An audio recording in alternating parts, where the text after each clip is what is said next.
And I'm so thrilled to bring them to the stage. From the original John Carpenter Halloween, the one and only, the great PJ Soles and John Michael Graham.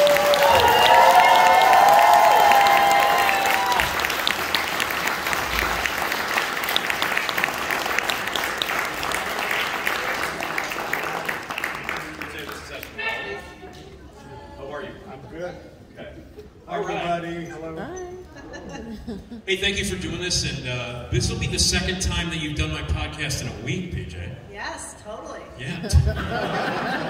I had to say it first. Before everybody else does.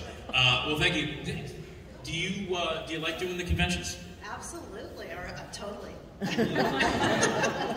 This is your third time here at Yes, Flashback? yes. Are you, It's grown. Oh my gosh. Does Chicago treat you right? Oh, absolutely. But I never get out of the hotel.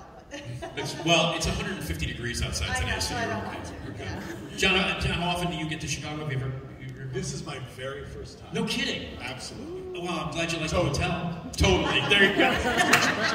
And I'm not going to get to do anything either. I have to get home. I have a little puppy that I have to get home to, so I got to get in and out. Get in and out. Okay. All right. Well, but we'll try to have deep dish pizza, right? I'm a thin crust guy, but that's true. Me too. Thin crust, cut in squares, has got intended. That's it. So let's start. Boo! You're not from Chicago. You are not truly from Chicago. Okay.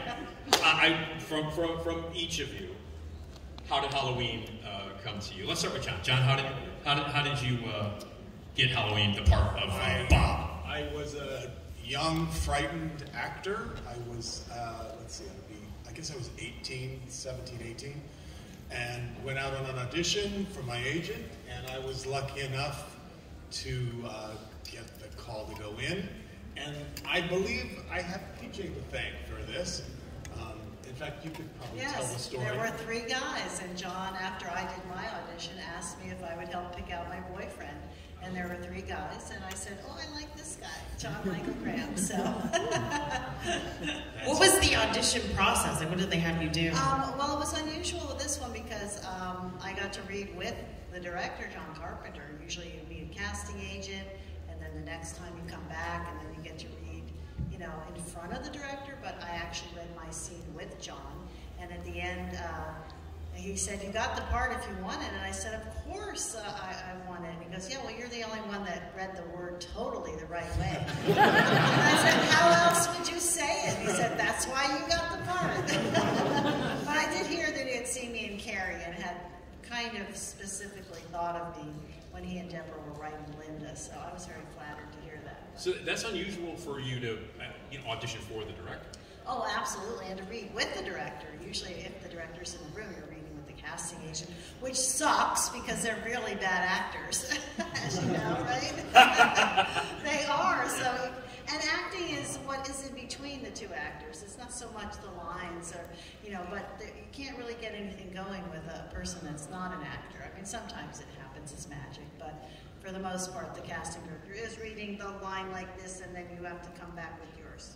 Not feeding you. So yeah, you're not getting I'm that. surprised I wasn't reading it that way too. No, you weren't. PJ was a celebrity at that point also. No, I was not. Well, to me you were, because I've seen you and stuff. So it's Okay. like, I'm sure I was terrified to meet you. To jump off on what Esmeralda asked for, what did they make you do for your audition? And there's a fantastic story involving your audition that I think There is. There was. I don't know. Okay, thanks a lot. You better prod this. What is tell me start me off.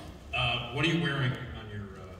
Oh, the glasses. Yes! Okay, well that wasn't the audition experience. Oh, okay, I'm sorry. But when it got to being cast, I was wearing my glasses that I wear in the film, which are not that unsimilar than these. But They're darker. yeah. More mysterious. They wanted me to wear black Ray-Bans, which in 1978 was the uncoolest thing you could possibly wear.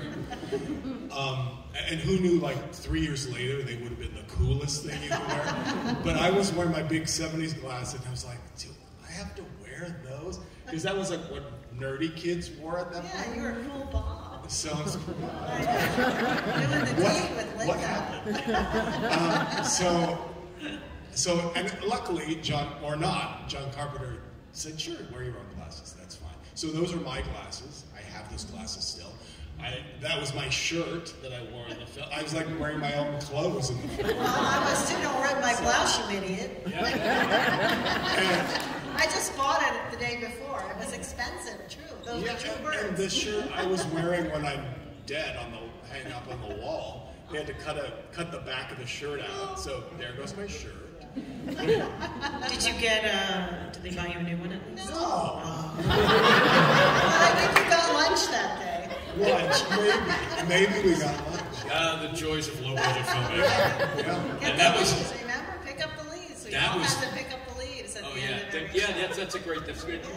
The 3 leaves. garbage bags full, and we all were. Deborah was like, "Come on, PJ." I'm like, "Okay." And because obviously Southern California in October is a little bit different than Illinois, so you guys had to throw leaves around. We had to throw leaves around, and they were expensive leaves too, according to Deborah. I do want to mention you mentioned Deborah Hill, and I think when we talk about this on my podcast when you were on, I think when we talk about Halloween, when you mention John Carpenter and his contribution to the movie, you need to mention Deborah Hill, and I don't think she gets enough credit for the movie, and especially for the strong female element in that movie. And what was it like to work with Deborah and the other 2 girls? Because the relationships that those 3 characters have are so strong, and a lot of that had to do with Deborah, right? Oh, absolutely. I mean, it was written in the script, the friendship, but from day one, from meeting at the casting offices and taking those pictures where you see the picture of us on the stairs, that was actually just us coming to meet and greet and say hello. We just started giggling and laughing, and we were all different ages. Of course, Jamie being the youngest, 19, and it was her first movie. Annie, Nancy already had 1 child, I was just married, so it was an interesting dynamic, but we all acted like high school kids and best friends from the beginning. And Deborah had written the female parts, and she's the one that came up with the totally, and I also said I would push it and add a few more totallys, but tell me if it becomes annoying. But on the set, you could always see Deborah and John kind of in hush-hush whispering and talking, and I just thought it was such a lovely relationship that the two of them had, and it made for a very intimate film set, and I really appreciated that, having done TV work where it's not intimate at all, and then also having filmed with Brian De Palma, that was a big splashy studio picture, so it was just a really nice work environment. And of course Deborah, we weren't used to at that point seeing women in such a serious role as a producer and a co-writer, but she's 50% of the movie for sure. Yeah. Esmeralda, you heard something about like her death scene specifically? Oh right, I heard that you tried to make it a little longer, more screen time with her. Exactly, because that was going to be, it's a rap on PJ, and I didn't want to hear those words. So as the camera was going out, and I could see John kind of going like this, and I was just going, and then just when they thought it was over, I go, How many takes did you do? Well, for that whole scene, we did 3, but the first 2, I've told people that I've been signing that I was laughing so hard because Nick Castle, who was under the sheet, kept tickling my throat with the cord, and it's just really and I swear, if they had the outtakes, you'd just hear me going, I'm like, John, I can't die this way. And then Nick did a little harder. He's like, I don't want to hurt you. I said, you're not going to hurt me, but I can't do this if you don't put a little tension. So I had to really act through this one because he never did it hard enough. But anyway. So now every time you watch Halloween, you're going to count the seconds on her going, I know, and that was so sad because then they went, it's a rap on PJ, and he went, no.